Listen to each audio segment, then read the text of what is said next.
ഇന്ത്യയാണ് അമേരിക്കയുടെ ഏറ്റവും മികച്ച പങ്കാളിയെന്നും പ്രധാനമന്ത്രി നരേന്ദ്രമോദിയാണ് ഏറ്റവും അടുത്ത സുഹൃത്ത് എന്നും അമേരിക്കൻ പ്രസിഡന്റ് ഡൊണാൾഡ് ട്രംപ് പലയാവർത്തി പറഞ്ഞിട്ടുള്ളതാണ്. എന്നാൽ അതേ ട്രംപ് തന്നെ ഇപ്പോൾ കാലുമാറിയിരിക്കുകയാണ്. ഇന്ത്യയിൽ നിന്ന് അമേരിക്കയിലേക്ക് കയറ്റുമതി ചെയ്യുന്ന ഉൽപ്പന്നങ്ങൾക്ക്, അതായത് അമേരിക്ക ഇന്ത്യയിൽ നിന്ന് ഇറക്കുമതി ചെയ്യുന്ന ഉൽപ്പന്നങ്ങൾക്ക് 25% അധിക തീരുവയും അതോടൊപ്പം തന്നെ പിഴയും ചുമത്തും എന്നാണ് അമേരിക്കൻ പ്രസിഡന്റ് ഡൊണാൾഡ് ട്രംപ് പറഞ്ഞിട്ടുള്ളത്. എന്നാൽ ഈ പിഴ എത്ര ശതമാനമാണ് എന്നതിൽ വ്യക്തതയില്ല. അത് എത്ര ശതമാനമാണ് എങ്കിലും ഏകദേശം ഇന്ത്യയിൽ നിന്ന് ഇറക്കുമതി ചെയ്യുന്ന എല്ലാ ഉൽപ്പന്നങ്ങളിലും 50% അധിക തീരുവ വരും എന്നാണ് കണക്കാക്കേണ്ടത്. അത് ഒരു പക്ഷേ അതിനേക്കാൾ കൂടുതൽ ആയേക്കാം. അതായത് ഇറക്കുമതി ചെയ്യുന്ന ഉൽപ്പന്നങ്ങളുടെ മൂല്യം, അതേ മൂല്യത്തിന്മേൽ ആണ് ഈ പിഴ ഈടാക്കുന്നത് എങ്കിൽ അത് ഒരു പരിധിവരെ ഇരട്ടിയോളം ആകാനുള്ള സാധ്യതയും നമുക്ക് തള്ളിക്കളയാനാകില്ല. എന്തായാലും ഇത് വലിയ പ്രതിസന്ധിയാണ് ഇന്ത്യക്ക് സൃഷ്ടിച്ചിട്ടുള്ളത്. ഇന്ത്യ ഇതുമായി ബന്ധപ്പെട്ട അടിയന്തരമായ ചർച്ചകളിലേക്ക് കടക്കേണ്ടതായി വരും. അമേരിക്കയെ ഇപ്പോൾ ചൊടിപ്പിക്കുന്നത് ഇന്ത്യയുടെ റഷ്യയുമായുള്ള സൗഹൃദമാണ് എന്നാണ് മനസ്സിലാക്കേണ്ടി വരുന്നത്. നമുക്കറിയാം, കഴിഞ്ഞ ദിവസം പഹൽഗാമുമായി ബന്ധപ്പെട്ട വിഷയത്തിൽ പാർലമെന്റിൽ ഉൾപ്പെടെ ചർച്ച നടത്തുമ്പോൾ ഇന്ത്യയും പാകിസ്ഥാനും തമ്മിൽ ഉള്ള വെടിനിർത്തൽ ധാരണയിലേക്ക് എത്തിയത് മറ്റേതെങ്കിലും രാജ്യത്തിന്റെ ഇടപെടൽ കൊണ്ടല്ല എന്ന് പ്രധാനമന്ത്രി നരേന്ദ്രമോദി വ്യക്തമാക്കിയിരുന്നു. അതായത് അമേരിക്കൻ പ്രസിഡന്റിന്റെ ഡൊണാൾഡ് ട്രംപിന്റെ അവകാശവാദങ്ങൾ തള്ളിക്കളയുന്ന പ്രസ്താവനയാണ് നരേന്ദ്രമോദി നടത്തിയത്. ഒരു പക്ഷേ ഇത്തരം പരാമർശങ്ങളും ഡൊണാൾഡ് ട്രംപിനെ ചൊടിപ്പിച്ചിട്ടുണ്ടാകാം. പക്ഷേ ആത്യന്തികമായി റഷ്യയുമായുള്ള സൗഹൃദം, അതായത് റഷ്യയിൽ നിന്ന് ഇന്ത്യ എണ്ണ ഇറക്കുമതി ചെയ്യുന്നുണ്ട്, അതോടൊപ്പം തന്നെ നിരവധി ആയുധ കരാറുകളിലും ഇന്ത്യ ഏർപ്പെട്ടിട്ടുണ്ട്. ഇതൊക്കെയാണ് അമേരിക്കയെ ചൊടിപ്പിക്കുന്നത് എന്നാണ് മനസ്സിലാക്കാൻ സാധിക്കുന്നത്. എന്തായാലും അമേരിക്ക ഈ നിലപാടിൽ നിന്ന് പിന്മാറുന്നില്ല എങ്കിൽ അത് ഇന്ത്യയെ പ്രതികൂലമായി ബാധിക്കുക തന്നെ ചെയ്യും. ഇന്ത്യയെ മാത്രമല്ല, നമ്മുടെ സംസ്ഥാനമായ കേരളത്തെയും അത് ബാധിക്കും. അതെങ്ങനെ എന്നതാണ് നമ്മൾ വിശദമായി പരിശോധിക്കുന്നത്. 2023-24 സാമ്പത്തിക വർഷത്തെ കണക്കുകൾ പരിശോധിക്കുമ്പോൾ ഇന്ത്യയിൽ നിന്ന് അമേരിക്കയിലേക്കുള്ള കയറ്റുമതി എന്നത് ഏകദേശം 18% ആണ്. അതായത് ഇന്ത്യയിൽ നിന്ന് കയറ്റുമതി ചെയ്യുന്ന ഉൽപ്പന്നങ്ങളുടെ, സേവനങ്ങളുടെ പട്ടിക പരിശോധിച്ചാൽ അതിൽ 18% അമേരിക്കയിലേക്കാണ്.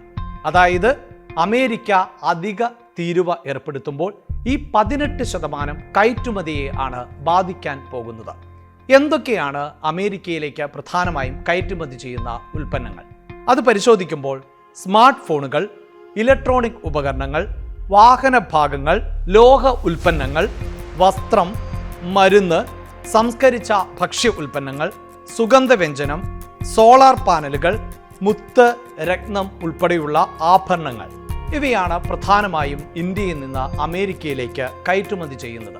അതായത് അധിക തീരുവ ഏർപ്പെടുത്തുമ്പോൾ ഈ ഉൽപ്പന്നങ്ങൾക്കെല്ലാം ഇനി അധികമായി 25% അതോടൊപ്പം തന്നെ പിഴയായി ഈടാക്കാൻ പോകുന്ന തുകയും നൽകേണ്ടതായി വരും എന്നതാണ് ഈ മേഖലയെ പ്രതിസന്ധിയിൽ ആക്കാൻ പോകുന്നത്.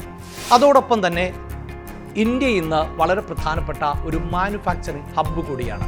അതായത് ലോകത്ത് തന്നെ ഉപയോഗിക്കുന്ന പല ഉൽപ്പന്നങ്ങളുടെയും അസംബ്ലി നടക്കുന്നത് ഇന്ത്യയിലാണ്. അതിന് കാരണം മറ്റ് രാജ്യങ്ങളുമായി താരതമ്യം ചെയ്യുമ്പോൾ കുറഞ്ഞ ചെലവിൽ ഇന്ത്യയിൽ ഇത്തരം ഉൽപ്പന്നങ്ങളുടെ അസംബ്ലി നടക്കും എന്നുള്ളതാണ്. അതായത് ആപ്പിൾ, ആൻഡ്രോയിഡ് ഫോണുകൾ, ഇവയുടെ എല്ലാം അസംബ്ലി നടക്കുന്നത് പ്രധാനമായും ഇന്ത്യയിൽ ആണ്. അതുകൊണ്ട് തന്നെ ഈ അസംബ്ലി ചെയ്തതിന് ശേഷം ഈ ഉൽപ്പന്നങ്ങളും അമേരിക്കയിലേക്ക് കയറ്റി അയക്കുന്നുണ്ട്.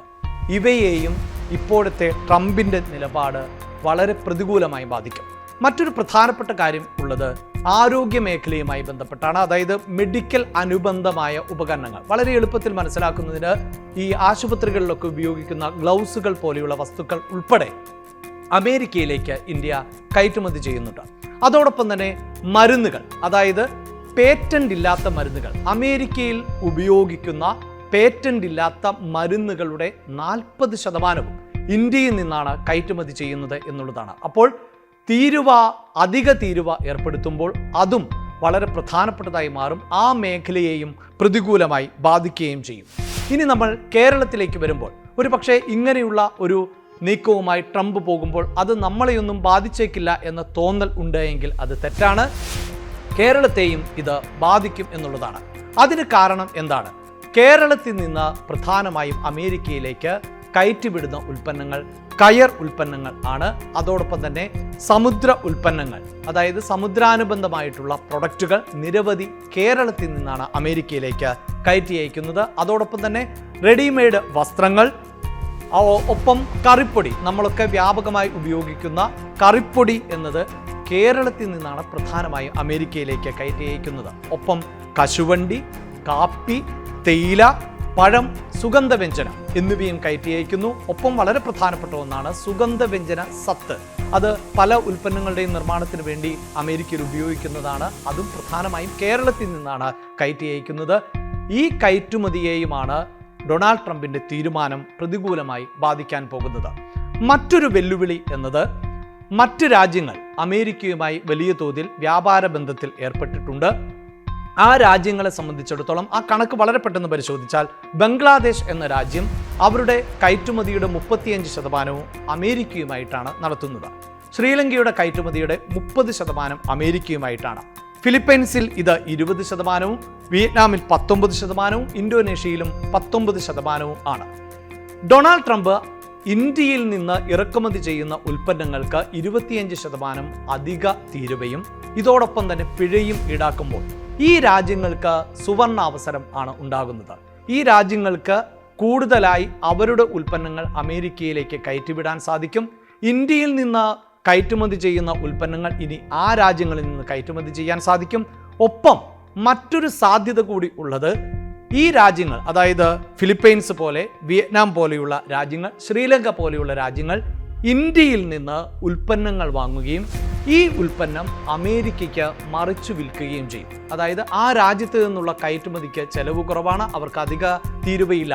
ഇന്ത്യയിൽ നിന്ന് നേരിട്ട് അമേരിക്കയിലേക്ക് പോകുമ്പോൾ അതിന് അധിക തീരുവയുണ്ടാകും. അപ്പോൾ ഇത്തരം ഒരു സാധ്യത കൂടിയാണ് അമേരിക്കൻ പ്രസിഡന്റ് ഡൊണാൾഡ് ട്രംപ് ഇപ്പോൾ മുന്നോട്ട് വെച്ചിട്ടുള്ള ഈ പ്രതിസന്ധിയിൽ ഇന്ത്യ നേരിടാൻ പോകുന്നത്.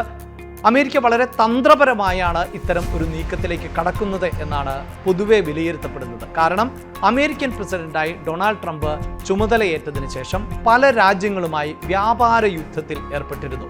പല രാജ്യങ്ങളെയും സമ്മർദ്ദത്തിൽ ആക്കിയിരുന്നു. ചൈനയും ജപ്പാനും അടക്കമുള്ള രാജ്യങ്ങളുമായി വലിയ പ്രതിസന്ധിയും തർക്കങ്ങളും ഒക്കെ ഉണ്ടായിരുന്നു. അങ്ങനെ പ്രതിസന്ധിയിൽ ആക്കുകയും അവരുമായി ഒരു ധാരണയിലേക്ക് പിന്നീട് എത്തപ്പെടുകയും ചെയ്ത ഒരു പശ്ചാത്തലത്തിൽ ഇന്ത്യക്ക് മേൽ അധിക തീരുവ ഏർപ്പെടുത്തുമ്പോൾ അത് ഒരു തരത്തിൽ സമ്മർദ്ദമാണ് എന്ന് മാത്രവുമല്ല, മറ്റ് ലോകരാജ്യങ്ങൾ ഈ വിഷയത്തിൽ ഇന്ത്യയോട് ഒപ്പം നിൽക്കുന്ന ഒരു സാഹചര്യം ഉണ്ടാവുകയുമില്ല. അങ്ങനെയാണ് ഏറ്റവും അടുത്ത സുഹൃത്ത് എന്ന് പറയുന്ന ഇന്ത്യയെ സമ്മർദ്ദത്തിലാക്കാൻ അമേരിക്കൻ പ്രസിഡന്റ് ശ്രമിക്കുന്നത്. അതുമാത്രവുമല്ല, ഇന്ത്യയും പാകിസ്ഥാനും തമ്മിൽ ബദ്ധവൈര്യം നിലനിൽക്കുന്നത് നമുക്കെല്ലാവർക്കും അറിയാം. ഇന്ത്യക്ക് ഇത്തരത്തിൽ അധിക തീരുവ നടപ്പിലാക്കുമ്പോൾ തന്നെ അമേരിക്കൻ പ്രസിഡന്റ് ഡൊണാൾഡ് ട്രംപ് പാകിസ്ഥാനുമായി കൂടുതൽ സഹകരിക്കുക കൂടിയാണ് ചെയ്യുന്നത്. അവിടെ എണ്ണപ്പാടവുമായി ബന്ധപ്പെട്ട വികസന പ്രവർത്തനങ്ങളുടെ മേൽ കരാറിൽ ഏർപ്പെടുകയാണ് അമേരിക്ക ചെയ്തിട്ടുള്ളത്. പക്ഷേ ഈ കരാറിന്റെ ഭാഗമായി ഏതൊക്കെ കമ്പനികൾ ആയിരിക്കും പാകിസ്ഥാനിൽ ഈ എണ്ണ പരിവേഷണവുമായ പ്രവർത്തനങ്ങൾ വ്യാപൃതർ ആവുക എന്നത് അമേരിക്ക വ്യക്തമാക്കിയിട്ടില്ല. ഏറ്റവും കൗതുകകരമായ ഒരു comment American president Donald Trump തൻ്റെ സോഷ്യൽ മീഡിയയിൽ പങ്കുവച്ചത്, നാളെ ഒരു കാലത്ത് ഒരു പക്ഷേ പാകിസ്ഥാൻ ഇന്ത്യക്ക് എണ്ണ വിറ്റേക്കും എന്നുള്ളതാണ്. എന്തായാലും വലിയ സൗഹൃദം ഉണ്ട്. അടുത്ത സുഹൃത്താണ് നരേന്ദ്രമോദി എന്ന് പറയുന്ന ഡൊണാൾഡ് ട്രംപും അമേരിക്കയും ഇപ്പോൾ ഈ അധിക തീരുവയിലൂടെ രാജ്യത്തെ വലിയ പ്രതിസന്ധിയിൽ ആഴ്ത്തുന്നുണ്ട്. രാജ്യത്തെ കാർഷിക മേഖലയെ, വ്യാപാര മേഖലയെ, കയറ്റുമതി മേഖലയൊക്കെ ബാധിക്കുന്ന ഒരു വിഷയം ആയതുകൊണ്ട് തന്നെ അതീവ ഗൗരവത്തോടു കൂടി തന്നെയായിരിക്കും കേന്ദ്ര സർക്കാർ ഈ വിഷയത്തിന് പരിഹാരം കണ്ടെത്തുക.